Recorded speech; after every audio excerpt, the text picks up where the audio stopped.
Hello students, मेरा नाम है अशोक गुप्ता। मेरे यूट्यूब चैनल पर आप सभी का स्वागत है। आज मैं लेकर आया हूं लेक्चर 91 और स्टूडेंट्स आज के लेक्चर में मैं आपको क्लास 10th में चैप्टर 3 की एक्सरसाइज 3.7 करवाऊंगा। तो बेटा ये जो एक्सरसाइज है ये ऑप्शनल है, लेकिन ये जो एक्सरसाइज है इनमें से भी क्वेश्चंस एग्जाम्स में पूछे जाते हैं। तो स्टूडेंट्स आपको ये एक्सरसाइज भी ध्यान से करनी है। आज की क्लास में हम इसके क्वेश्चंस 1 से लेकर 4 तक कवर करेंगे। तो देखते हैं क्वेश्चन नंबर 1। क्वेश्चन नंबर 1 की स्टेटमेंट है the ages of two friends Ani and Biju differ by 3 years. कि टू फ्रेंड्स है अनी और बीजू, उन दोनों की एज का डिफरेंस 3 ईयर्स है। Ani's father Dharam is twice as old as Ani. जो अनी के फादर है धर्म, उसकी एज अनी से ट्वाइस है, यानी कि डबल है। And Biju is twice as old as his sister Kathy. और बीजू की एज उसकी सिस्टर कैथी से डबल है। तो ये हमें सब गिवन है। The ages of Cathy and Dharam differ by 30 years. Cathy और धर्म दोनों की एज का जो डिफरेंस है वो 30 ईयर्स है। तो फाइनली हमें यहां क्या निकालना है? फाइंड द एजेस ऑफ अनी एंड बीजू। कि अनी और बीजू की क्या क्या एज है।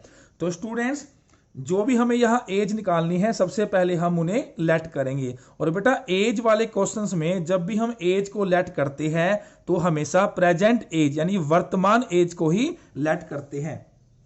तो पहले लेट करेंगे, late present age of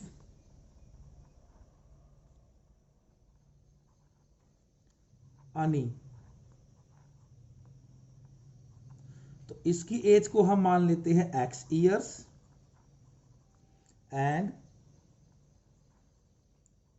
present age of Biju, इसको हम मान लेते हैं y ईयर्स। तो स्टूडेंट्स हमने इन दोनों की एजेस को लेट कर लिया है। फिर हमें गिवन था कि जो अनी के फादर है धर्म, उसकी जो एज है वो अनी की एज से डबल है। ठीक है, यहां लिखेंगे आल्सो प्रेजेंट एज ऑफ धर्म।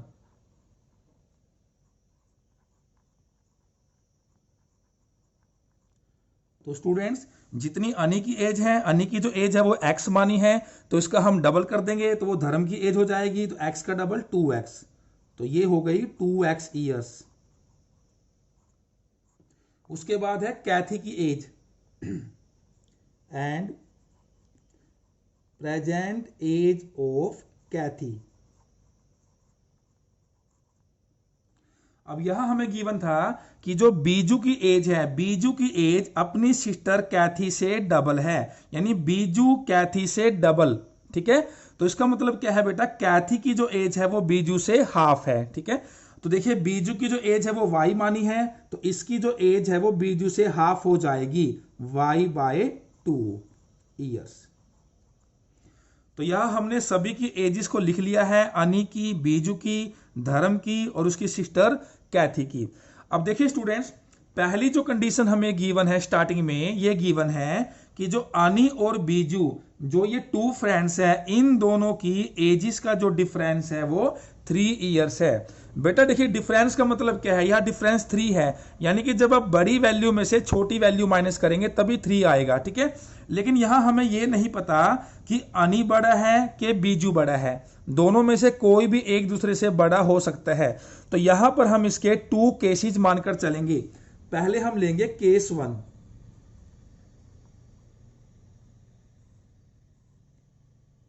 तो केस 1 में हम ये मानेंगे कि जो अनी है वो बीजू से बड़ा है, यानी जो x की वैल्यू है वो y से बड़ी है। x is greater than y। और यहां हम साइड में मानकर चलेंगे केस 2। यहां हम ये मानेंगे कि जो बीजू है वो अनी से बड़ा है, यानी जो y है ये वैल्यू x से बड़ी है। y is greater than x। तो दोनों केसेस को हम डिस्कस कर लेते हैं। तो देखिए, तो अब हम लेंगे केस 1। तो बेटा पहली कंडीशन क्या है, इन दोनों की एज का जो डिफरेंस है वो 3 इयर्स है। अभी हमने इसमें क्या माना है, अनी बीजू से बड़ा है, यानी x की वैल्यू y से ज्यादा है, तो इनका डिफरेंस 3 है, तो x माइनस वाई, यानी बड़ी वैल्यू में से छोटा माइनस किया तो ये हमें इक्वल है 3 के, ये गिवन है, इसे हम मानेंगे इक्वेशन 1। और बेटा यहां हम क्या करेंगे, y को बड़ा मानकर चलेंगे, तो यहां जो इक्वेशन लेकर चलेंगे y minus x is equal to 3। तो यहां हमने दोनों केसेस से इक्वेशन बना ली है। अब उसके बाद बेटा हमें कंडीशन गिवन है लास्ट में, the ages of Cathy and Dharam differ by 30। ये देखिए, ये धर्म की एज है और ये कैथी की एज है, इन दोनों की एज का डिफरेंस 30 इयर्स है। अब बेटा इन दोनों में से बड़ा कौन होगा, ये हमें कैसे पता चलेगा, तो आप ध्यान दीजिए, जो धर्म है वो क्या है, अनी के फादर, अनी के पिताजी, और बेटा फादर की ही एज हमेशा ज्यादा होती है, ठीक है। तो देखिए, तो इन दोनों का डिफरेंस, यानी ये वैल्यू बड़ी है और ये वैल्यू छोटी है, तो इसमें से हम इसे माइनस करेंगे, एंड तो दोनों का डिफरेंस लेंगे 2x minus y by 2 is equal to 30, ये हमें गिवन है। तो बेटा पहले हमने x माइनस वाई को 3 लिया, इसको हमने माना इक्वेशन 1, और दूसरी हमने कंडीशन ली, इन दोनों की एज का डिफरेंस क्या है 30, तो यहां से हम लेकर आएंगे इक्वेशन 2। तो बेटा यहां पर फ्रैक्शन है, तो पहले हम क्या करेंगे, फ्रैक्शन को रिमूव करेंगे, यहां से लेंगे इसका एलसीएम, तो एलसीएम लेने के बाद 4x minus y is equal to 30, यहां से करेंगे क्रॉस मल्टीप्लाई, तो क्रॉस मल्टीप्लाई करके आएगा 4x माइनस वाई, और यहां 2 को 30 से करेंगे 60, इक्वेशन 2। तो केस 1 को लेकर हमने दोनों इक्वेशंस को यहां बना लिया है। अब हम केस 2 से बनाएंगे दोनों इक्वेशंस को। तो देखिए स्टूडेंट्स, पहली इक्वेशन तो हमने बना ली थी, y minus x is equal to 3, तो बेटा इसको हम ऐसे भी लिख सकते हैं, x minus y, sorry minus x plus y is equal to 3। तो मैंने क्या किया, माइनस एक्स को पहले लिखा, प्लस वाई को बाद में लिखा, इससे कोई फर्क नहीं पड़ेगा, इज इक्वल टू 3। इसे हम मान लेते हैं इक्वेशन 3, क्योंकि हम इक्वेशन 1 और 2 मान चुके हैं। एंड और बेटा जो अगली इक्वेशन बनेगी वो आपकी सेम रहेगी, ठीक है। सिर्फ ये जो पहली कंडीशन है, जो पहली इक्वेशन है यहां से और यहां से, इनमें डिफरेंस आएगा, लेकिन जो अगली इक्वेशन थी, जो धर्म और कैथी की एज का डिफरेंस दिया हुआ था वो सेम रहेगी, यानी 2x minus y by 2 is equal to 30। तो यहां से क्या आया हमारे पास, 4x minus y is equal to 60, 4x minus y is equal to 60, इसे हम मान लेते हैं इक्वेशन 4। तो स्टूडेंट्स देखिए, केस 1 से हमारे पास एक x की वैल्यू आएगी, एक y की वैल्यू, सेम केस 2 है, यहां भी 2 इक्वेशन है, तो यहां भी एक x की वैल्यू आएगी और एक y की वैल्यू आएगी, ठीक है। तो सबसे पहले हम केस 1 को लेकर चलेंगे और इन दोनों इक्वेशंस को सोल्व करेंगे और देखते हैं हमारे पास x और y की वैल्यू कितनी कितनी आएगी। तो सबसे पहले हम यहां लिखेंगे solving 1 and 2, solving 1 and 2, we have, तो इक्वेशन 1 देखिए हमारे पास क्या है, x minus y is equal to 3, equation 2 क्या है, 4x minus y is equal to 60।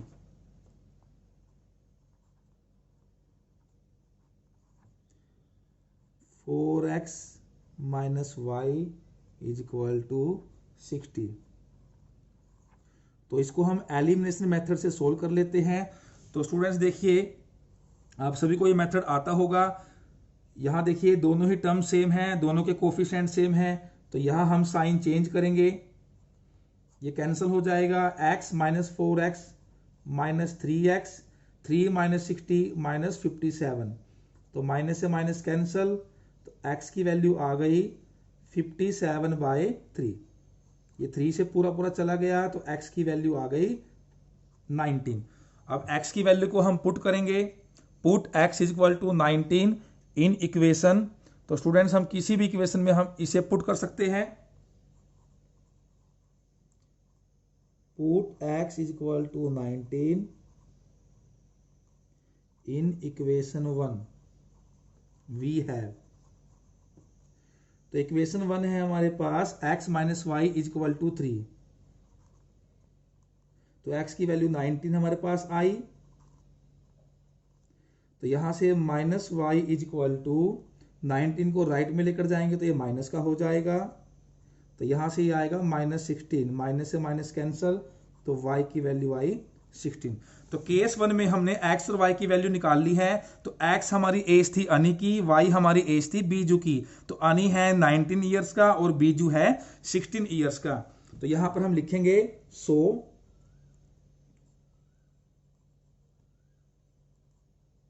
Present age of अनी is equal to 19 years and present age of Biju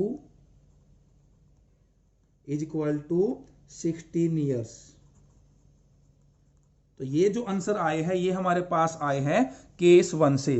अब हम सोल्व करेंगे केस 2 को, जो हमारी इक्वेशंस वहां से बनी है।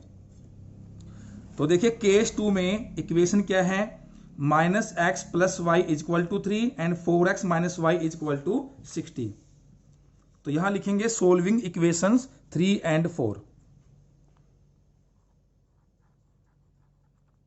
तो यहां लिखेंगे सोल्विंग 3 एंड 4।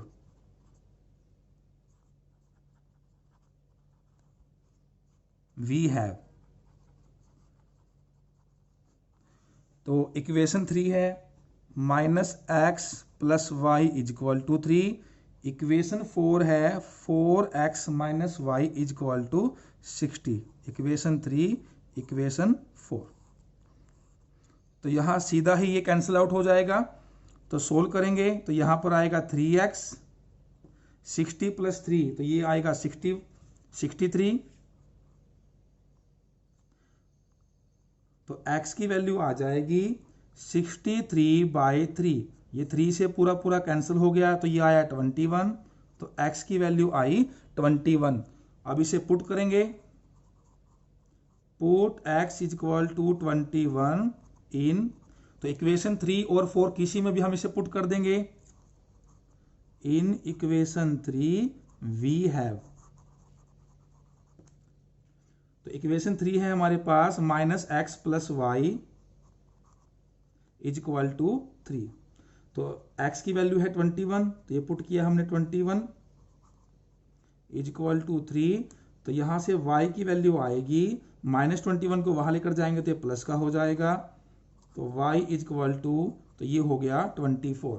तो बेटा यहां हमने x माना था अनी की एज को और y माना था बीजू की एज को। तो अनी 21 ईयर्स का है और बीजू 24 ईयर्स का है। तो यहां हम लिखेंगे सो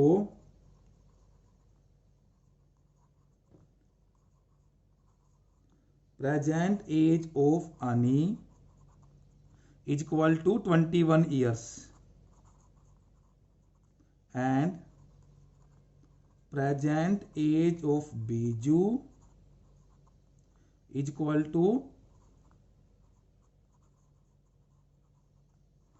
तो स्टूडेंट्स देखिए यही हम मान के चले थे। पहले हम मान के चले थे कि जो अनी है वो बीजू से बड़ा है। तो यहां देखिए अनी की जो एज है वो बीजू से ज्यादा आई है। दूसरे केस में हम ये मानकर चले थे कि जो बीजू है वो अनी से बड़ा है। तो देखिए यहां पर बीजू की जो एज है वो अनी की एज से ज्यादा आई है। ठीक है स्टूडेंट्स, तो दोनों ही बेटा हमारे आंसर होंगे। या तो इसका जो आंसर होगा 19 और 16 ईयर्स होगा, यहां हम लिख देंगे और, ठीक है, या फिर इसके आंसर क्या होंगे 21 एंड 24 ईयर्स। अब देखेंगे इसका क्वेश्चन नंबर 2। क्वेश्चन नंबर 2 की स्टेटमेंट है, one says give me 100 friend I shall then become twice as rich as you. कि पहला कहता है, यानी पहला फ्रेंड है वो दूसरे से कहता है गिव मी 100 कि मुझे 100 रुपीज दो, I shall then become twice as rich as you. ऐसा करने से मेरे पास जो अमाउंट है तुम्हारी अमाउंट से डबल हो जाएगी।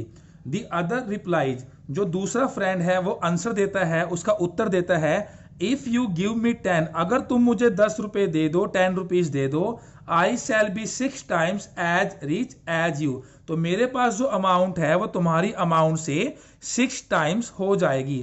Tell me what is the amount of their respective capital, तो बेटा हमें यहां बताना है कि उन दोनों की कितनी कितनी अमाउंट है, यानी उन दोनों के पास स्टार्टिंग में कितने कितने उनके पास रुपीस थे। तो पहले हम ये मानकर चलेंगे कि दोनों के पास कितने कितने रुपीस थे। एक के हम मान लेते हैं रुपीज एक्स और एक के मान लेते हैं रुपीज वाई। तो यहां लिखेंगे लेट द कैपिटल ऑफ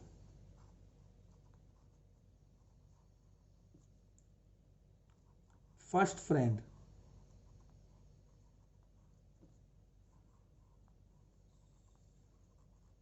इसे हम मान लेते हैं rupees x and the capital of second friend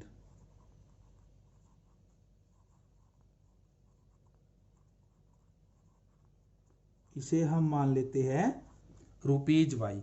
यानी हम ये मानकर चले कि फर्स्ट फ्रेंड के पास जो कैपिटल थी यानी अमाउंट थी वो रुपीज एक्स है और सेकंड फ्रेंड के पास है रुपीज वाई। अब हम देखेंगे पहले first condition, we will write first condition. तो देखिए स्टूडेंट्स, एक के अमाउंट को हमने एक्स माना है और जो दूसरा फ्रेंड है उसकी अमाउंट को हमने वाई माना है। तो पहली कंडीशन में जो ये पहला फ्रेंड है इसने दूसरे को क्या कहा कि मुझे 100 रुपीज दो, ऐसा करने से मेरी अमाउंट तुम्हारी अमाउंट से डबल हो जाएगी। तो देखिए यानी कि पहला वाला दूसरे वाले से 100 रुपीज लेगा, यानी उसके पास से 100 रुपीज कम हो जाएंगे और पहले वाले के पास 100 रुपीज ज्यादा हो जाएंगे। ठीक है, तो ऐसा करने से क्या हुआ, पहले वाले के पास जो ये अमाउंट है वो दूसरे वाले के पास जो अमाउंट है उससे डबल हो गई, यानी ये अमाउंट डबल है और हमें करना है इक्वल। तो इक्वल करने के लिए हम इस तरफ वाली जो अमाउंट है इसको 2 से मल्टीप्लाई करेंगे। ठीक है, तो अब ये दोनों क्या हो गए, इक्वल हो गए। तो अब इसको सोल्व करेंगे, x plus 100 is equal to, यहां से आएगा 2y माइनस 200। तो y को हम लेफ्ट में लेकर आएंगे, x माइनस 2y, ये है माइनस का 200, ये जो प्लस का 100 है इसको राइट में लेकर जाएंगे तो ये माइनस का हो जाएगा। तो यहां से इक्वेशन क्या बनी, x माइनस 2y, यहां से माइनस 200 माइनस 100 माइनस 300। तो फर्स्ट कंडीशन से हमारे पास फर्स्ट इक्वेशन बन गई। अब हम लिखेंगे सेकंड कंडीशन।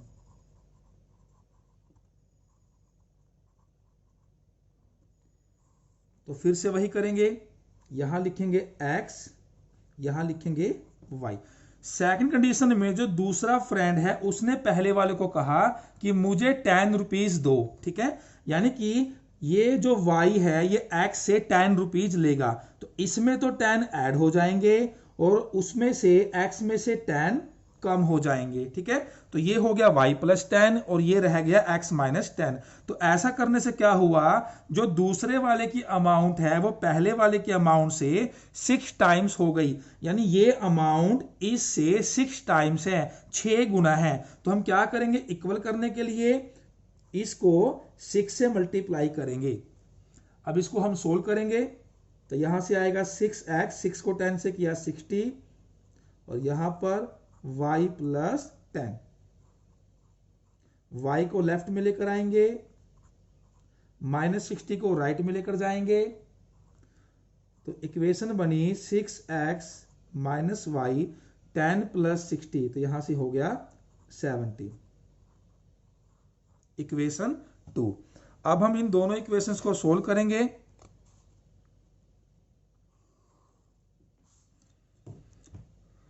तो यहां लिखेंगे इक्वेशन 1 को x minus 2y is equal to minus 300। यहां लिखेंगे सेकंड इक्वेशन को 6x minus y is equal to 70। This is equation 1 and this is equation 2। तो यहां पर कोफिशिएंट्स इक्वल नहीं है तो इनको हम इक्वल करेंगे। यहाँ करेंगे 6 से मल्टीप्लाई और यहाँ करेंगे 1 से मल्टीप्लाई। तो 6 से मल्टीप्लाई करेंगे तो यहाँ आएगा 6x, 6 को 2 से किया 12y, 6 को 300 से किया 1800, 1 से करेंगे तो सेम रहेगा 6x minus y is equal to 70।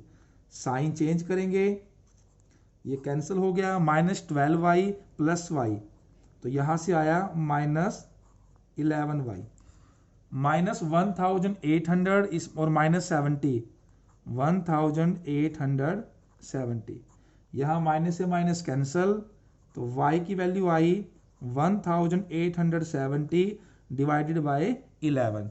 तो इसको 11 से डिवाइड करेंगे, 11 बन जा 11, तो ये पूरा 170 पे चला गया, तो y की वैल्यू आई 170।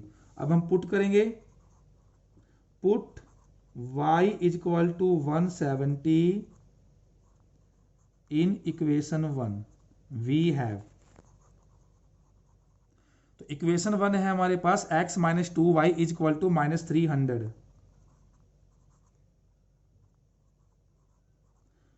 x माइनस 2 मल्टीप्लाई y की वैल्यू है 170, तो यह हमने रखा 170 इज इक्वल टू माइनस 300, तो यहां से 170 को 2 से किया 340 इज इक्वल टू माइनस 300। तो x की वैल्यू आई, इसको राइट में लेकर जाएंगे तो ये माइनस का 340 है प्लस का 340 हो जाएगा, तो x की वैल्यू आई 340 माइनस 340, तो x 40 और y 70। यानी जो पहला फ्रेंड था उसकी जो कैपिटल है, जो अमाउंट है वो हमने x मानी थी 40 रुपीज है, और जो दूसरे फ्रेंड की अमाउंट है y यानी कि 170 रुपीज है। ठीक है, तो यहां लिखेंगे सो द कैपिटल ऑफ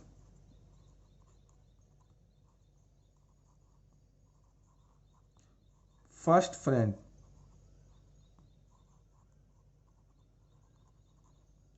तो ये हमारे पास आंसर आया ₹40 and the capital of second friend,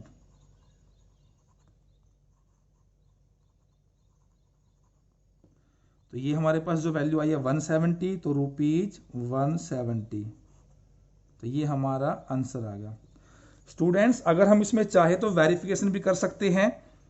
ठीक है, एग्जाम्स में आपको वेरिफिकेशन नहीं करनी है, ये सिर्फ समझने के लिए है। तो देखिए अभी हमारे पास जो आंसर आया है, जो पहला फ्रेंड है उसके पास 40 रुपीज और जो दूसरा फ्रेंड है उसके पास 170 रुपीज। ठीक है, तो पहली कंडीशन में क्या था, पहले फ्रेंड ने दूसरे को कहा था मुझे 100 रुपीज दो, तो देखिए अगर ये इसको 100 रुपीज दे देगा, ठीक है, तो इसके पास कितने हो जाएंगे 140 रुपीज, और इसमें से 100 रुपीज कम हो जाएंगे तो कितने बचेंगे 70 रुपीज। तो देखिए पहली कंडीशन ये थी 100 रुपीज देने के बाद ये जो अमाउंट है इसकी डबल हो जाएगी, ट्वाइस हो जाएगी। तो देखिए 140 70 का क्या है, डबल है। जो दूसरी कंडीशन थी उसमें क्या था, देखिए पहले के पास 40, दूसरे के पास 170, दूसरे फ्रेंड ने पहले को कहा था मुझे 10 रुपए दो, 10 रुपीज, तो अगर ये 10 रुपए उसको देगा तो इसके पास हो जाएंगे 180 और इसके पास रह जाएंगे 60। तो दूसरे वाली की जो अमाउंट है पहले से 6 टाइम्स हो जाएगी। तो देखिए 30 का जो 6 टाइम्स है वो 180 होता है, तो ये 6 टाइम्स है। तो इसका मतलब जो भी हमारे आंसर्स आए हैं बिल्कुल सही है, ये दोनों कंडीशंस को सेटिस्फाई कर रहे हैं। अब हम देखेंगे क्वेश्चन नंबर 3। स्टेटमेंट है अ train covered a certain distance at a uniform speed, कि एक ट्रेन ने एक सर्टेन डिस्टेंस को यानी एक फिक्स डिस्टेंस को यूनिफॉर्म स्पीड से कवर किया। यूनिफॉर्म स्पीड का मतलब है बिल्कुल एक समान स्पीड, यानी एक जैसी स्पीड से। If the train would have been 10 kilometre per hour faster, it would have taken 2 hours less than the schedule time. तो यहां पर गिवन है कि अगर ट्रेन की स्पीड उसकी एक्चुअल स्पीड से 10 किलोमीटर पर आवर ज्यादा होती तो उसको 2 घंटे कम लगते, यानी कि जो टाइम उसको पहले लग रहा था अब की बार उसको 2 घंटे कम लगते। And if the train were slower by 10 kilometre per hour, it would have taken 3 hours more than the schedule time. और अगर ट्रेन की स्पीड को 10 किलोमीटर पर आवर कम कर दिया जाए, स्लोअर बाय मतलब कम कर दिया जाए, तो इसको 3 घंटे ज्यादा लगेंगे मोर देन दी शेड्यूल टाइम। जो टाइम इसको पहले एक्चुअल में लगना चाहिए था उससे 3 घंटे ज्यादा लगेंगे। तो ये हमें दोनों कंडीशंस गिवन है। Find the distance covered by the train, तो हमें बताना है उस ट्रेन ने कितनी डिस्टेंस कवर की। तो स्टूडेंट्स देखिए, सबसे पहले तो हम यहाँ लेट करेंगे। तो आप सभी को पता है डिस्टेंस किससे बनती है, स्पीड और टाइम से। तो पहले हम स्पीड और टाइम को लेट करेंगे। और बेटा यहाँ जो हम स्पीड और टाइम को लेट करेंगे वो मानकर चलेंगे उसकी जो एक्चुअल स्पीड थी और एक्चुअल टाइम था। Let the actual speed of train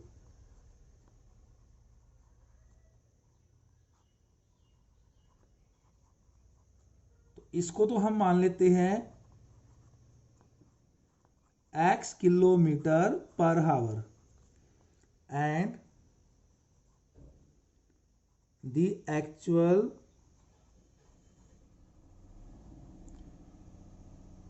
time taken by train,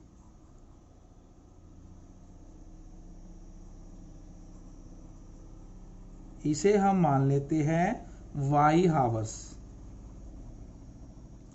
तो स्टूडेंट्स आप सभी को पता है कि जो डिस्टेंस है वो किसके इक्वल होता है, स्पीड मल्टीप्लाई टाइम, यानी x multiply y x y. तो डिस्टेंस आ गई एक्स वाई किलोमीटर। तो यहां पर दो कंडीशन गिवन है। तो पहले हम देखते हैं फर्स्ट कंडीशन।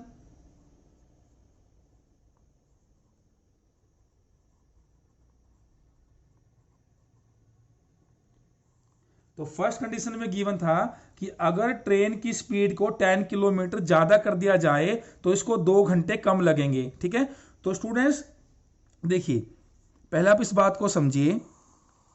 अगर मान लीजिए हमारे पास एक सर्टेन डिस्टेंस है, एक फिक्स डिस्टेंस है, मान के चलिए कि हमें एक 10 किलोमीटर की डिस्टेंस कवर करनी है। यहां से लेकर यहां तक की जो डिस्टेंस है वो 10 किलोमीटर है और ये फिक्स है। तो आप देखिए, अगर अगर यहां से यहां हम अपनी स्पीड को ज्यादा कर ले तो बेटा जितनी स्पीड हमारी ज्यादा होगी उतना हमें यहां तक पहुंचने में टाइम कम लगेगा। और अगर हम यहां से यहां कम स्पीड से चले तो हमें टाइम ज्यादा लगेगा। बिल्कुल सिंपल सी बात है। ठीक है, स्पीड कम होगी तो हमें टाइम ज्यादा लगेगा, स्पीड ज्यादा होगी तो हमें टाइम कम लगेगा। यही हमें इन दोनों कंडीशंस में गिवन है। तो पहली कंडीशन में क्या है, अगर स्पीड को 10 किलोमीटर बढ़ा दिया जाए तो बेटा अभी जो हमारी एक्चुअल स्पीड है वो x किलोमीटर पर आवर है, तो इसमें हम 10 ऐड कर देंगे तो ये स्पीड हो गई x प्लस 10। फिर उसने क्या कहा, तो उससे क्या है 2 घंटे कम लगेंगे, यानी जो हमारा पहला एक्चुअल टाइम था y, अब की बार जो टाइम है उसे 2 घंटे कम हो जाएगा y-2। और बेटा जो हमारी डिस्टेंस है वो सर्टेन है, वो फिक्स रहेगी। तो डिस्टेंस क्या थी हमारी एक्स वाई। ठीक है, तो ये स्पीड है और ये टाइम है, तो speed multiply time is equal to certain यानी कि fix distance is equal to x y. तो यहां से हम सिंप्लीफाई करेंगे और हमारी इक्वेशन 1 को बनाएंगे। तो पहले हम ब्रैकेट को मल्टीप्लाई करेंगे तो यहां से आएगा x Y minus 2x plus का 10y माइनस 20 एक्स वाई। तो यहां से देखिए -2x प्लस 10y। देखिए स्टूडेंट्स, एक्स वाई इधर भी है, एक्स वाई इधर भी है, तो ये तो दोनों कैंसिल हो जाएंगे। आप इसको डायरेक्ट कैंसिल कर सकते हैं या फिर आप ऐसा कीजिए एक्स वाई को वहां लेकर जाए तो ये माइनस का हो जाएगा, तब भी ये इससे कैंसिल हो जाएगा। ठीक है, दोनों का मीनिंग सेम है। ये -20 है, इसको राइट में लेकर जाएंगे तो ये प्लस का हो जाएगा। तो ये हमारे पास बन गई इक्वेशन 1। अब हम देखेंगे सेकंड कंडीशन।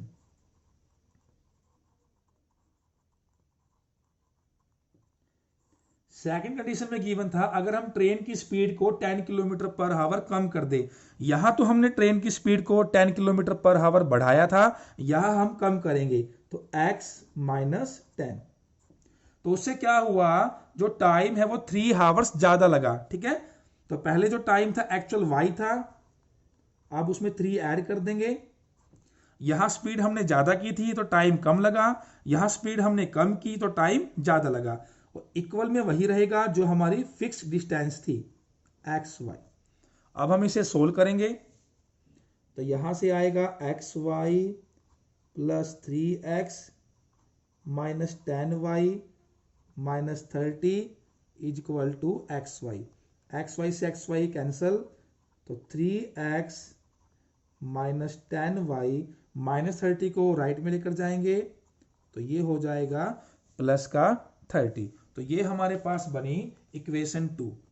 अब इन दोनों इक्वेशंस को सोल्व करेंगे तो फर्स्ट इक्वेशन है minus 2x plus 10y is equal to 20। Second equation है 3x minus 10y is equal to 30। तो बाय एलिमिनेशन मेथड ये कैंसिल हो गया, तो यहां से आया x और यहां से आया 50। अब हम इसे पुट करेंगे, put x is equal to 50 in equation 1 we have. तो इक्वेशन 1 है हमारे पास minus 2x plus 10y is equal to 20। तो यहाँ x को पुट करेंगे 50, तो माइनस 2 मल्टीप्लाई यहाँ आएगा 50 इज इक्वल टू 20। तो ये हो गया माइनस का 100,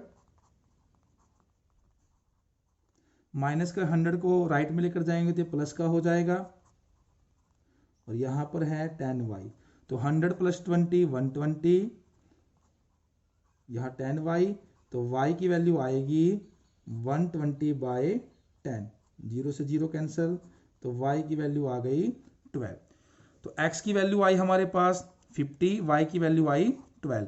x हमने माना था स्पीड को, एक्चुअल स्पीड को, यानी हमारी जो स्पीड है वो है 50 किलोमीटर पर हावर, और y हमने माना था ट्रेन द्वारा लिया गए टाइम को। तो ट्रेन ने जो टाइम लिया है वो कितना लिया है 12 हावर्स। तो इसमें हमें बतानी है find the distance covered by the train, ये हमसे पूछा गया है। तो डिस्टेंस हम बताएंगे, डिस्टेंस कवर्ड बाय ट्रेन। तो देखिए बच्चों डिस्टेंस क्या थी, x y kilometre, x y kilometre. तो x की वैल्यू 50 मल्टीप्लाई y की वैल्यू 12। तो 50 को 12 से मल्टीप्लाई करेंगे तो ये आएगा 600 किलोमीटर, यानी कि ट्रेन ने 600 किलोमीटर डिस्टेंस कवर की है। ये हमारा आंसर आ गया। अब देखेंगे क्वेश्चन नंबर 4। स्टेटमेंट है the students of a class are made to stand in rows, कि एक क्लास के स्टूडेंट्स को रो में हमने खड़ा कर दिया। If 3 students are extra in a रो, कि अगर एक रो के अंदर 3 बच्चों को एक्स्ट्रा खड़ा कर दिया जाए, there would be 1 row less, तो उससे एक रो कम बनेगी। If 3 students are less in a row, अगर रो में से 3 बच्चे कम कर दिए जाए, देयर वुड बी 2 रोज मोर, तो उससे 2 रो ज्यादा बनेगी। Find the number of students in the class, तो हमें यहां बताना है कि क्लास में कितने स्टूडेंट्स हैं। तो बेटा देखिए सबसे पहले हम यहां लेट करके चलेंगे, let the number of rows,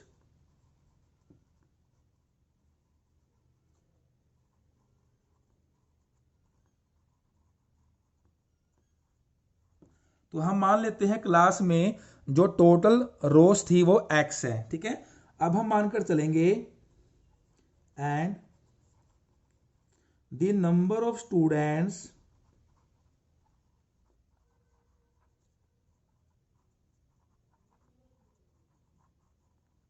in each रो,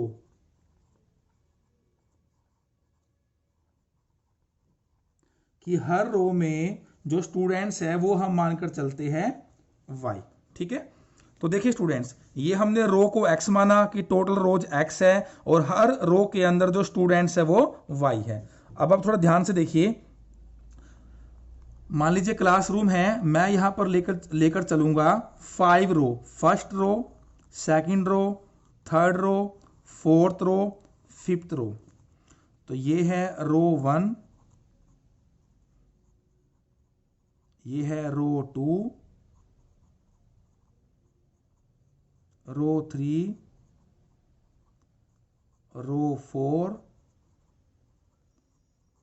रो 5। ठीक है, तो मैंने यहां पर 5 रो ली है, आप इसको ध्यान से समझिए, ये आपको समझ आया, फिर आप इस क्वेश्चंस को आसानी से कर लेंगे। ठीक है, और मैं ये मानकर चलता हूं कि सभी रो के अंदर 4-4 बच्चे बैठे हैं या फिर खड़े हैं। 1 2 3 4, 4 बच्चे इस रो में हैं, ऐसे ही 4 बच्चे इसमें हैं, इसमें भी 4 बच्चे हैं।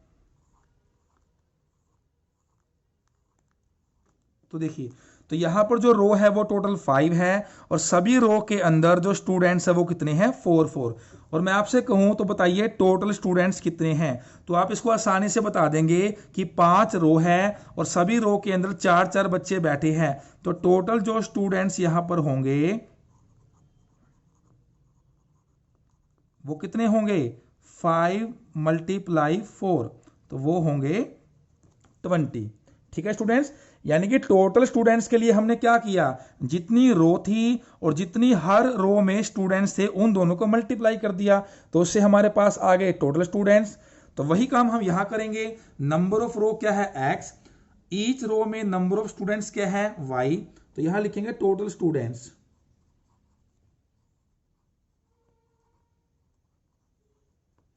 तो स्टूडेंट्स कितने हो जाएंगे, जैसे हमने यहां मल्टीप्लाई किया यहां भी करेंगे मल्टीप्लाई, x मल्टीप्लाई y, तो ये हो जाएगा xy। ठीक है, तो पहले हम देखेंगे फर्स्ट कंडीशन।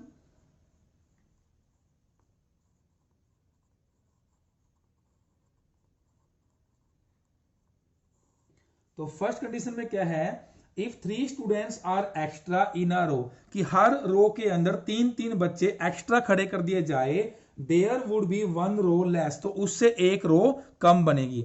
अब बेटा इस चीज को ध्यान से देखिए, देखिए जो हमारे पास स्टूडेंट्स है वो तो फिक्स है। अगर हमारी कोई क्लासरूम है, आपने देखा होगा, अगर मान लीजिए उसमें 20 बच्चे हैं तो स्टूडेंट्स तो 20 ही रहेंगे। ठीक है, अगर मैं जैसे यहां पर हर रो के अंदर देखिए 4-4 बच्चे हैं, ठीक है, आप देख पा रहे हैं, अभी हमने एग्जांपल लिया था। अगर मैं यहां पर सभी रो के अंदर 4 की बजाय 5-5 बच्चे खड़े कर दूं, या फिर 5-5 बच्चों को बिठा दूं, यहां भी 5, यहां भी 5, ऐसे यहां भी 5, यहां भी 5, तो बेटा देखिए अगर मैंने 4-4 बच्चों को खड़ा किया तो यहां पर रो कितनी बनी, 5। अगर मैं यहां पर बच्चों को बढ़ा दूं, 4 की बजाय मैंने यहां 5-5 कर दिया, तो अब रो कितनी बनेगी, 1 2 3 4, तो यहां पर रो 4 बनेगी। यानी अगर रो के अंदर ज्यादा बच्चे बैठेंगे या ज्यादा बच्चे खड़े होंगे तो उससे रो कम बनेगी, और अगर रो के अंदर बच्चे कम बैठेंगे तो उससे रो ज्यादा बनेगी। काफी सिंपल सा लॉजिक है, आप इसको आसानी से समझ सकते हैं। तो वही हमें यहां गिवन है। तो फर्स्ट कंडीशन में देखिए उसने क्या कहा कि अगर 3 बच्चों को रो में एक्स्ट्रा कर दे, there would be 1 row less, तो उससे एक रो कम बनेगी।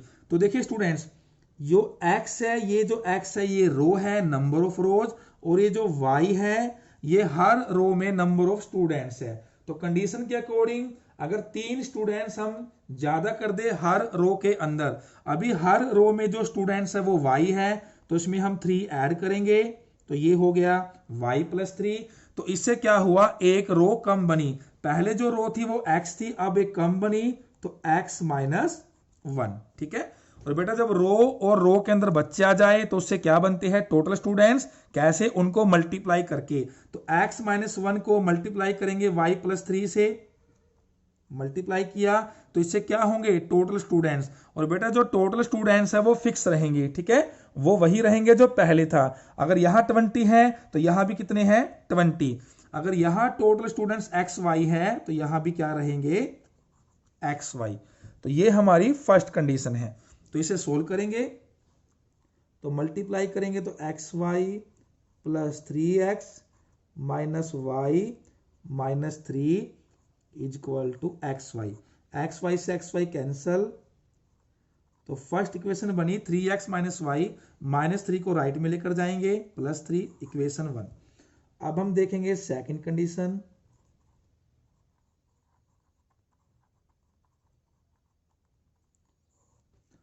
सेकंड कंडीशन में क्या है, if 3 students are less in a row, पहले तो क्या कहा था, अगर 3-3 बच्चे रो के अंदर ज्यादा कर दिए जाए, ठीक है, और अब क्या है 3-3 बच्चे कम कर दिए जाए। तो पहले हमने 3 ऐड किया, अब हम करेंगे 3 माइनस, तो y minus 3।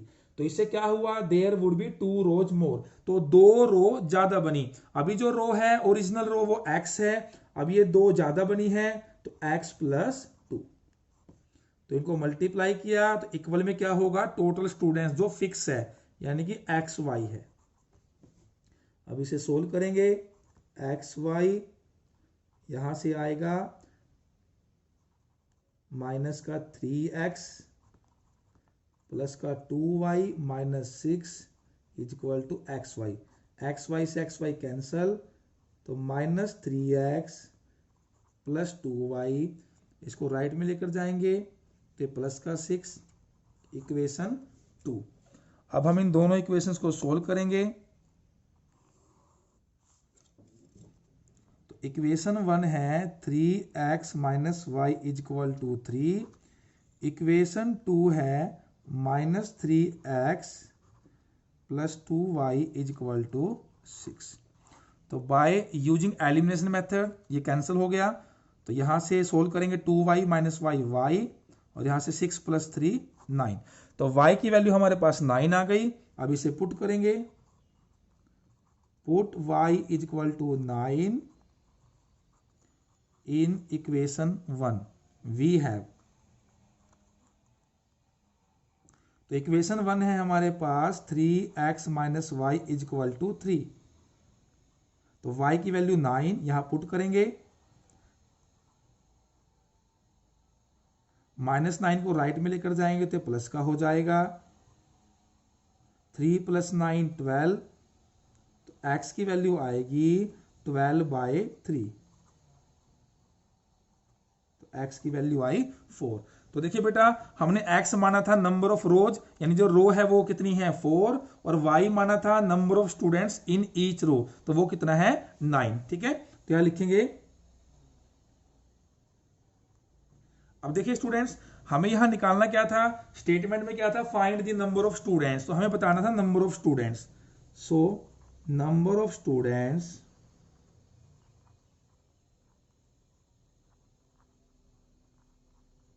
Is equal to, तो वो तो फिक्स थे, तो क्या थे वो एक्स वाई।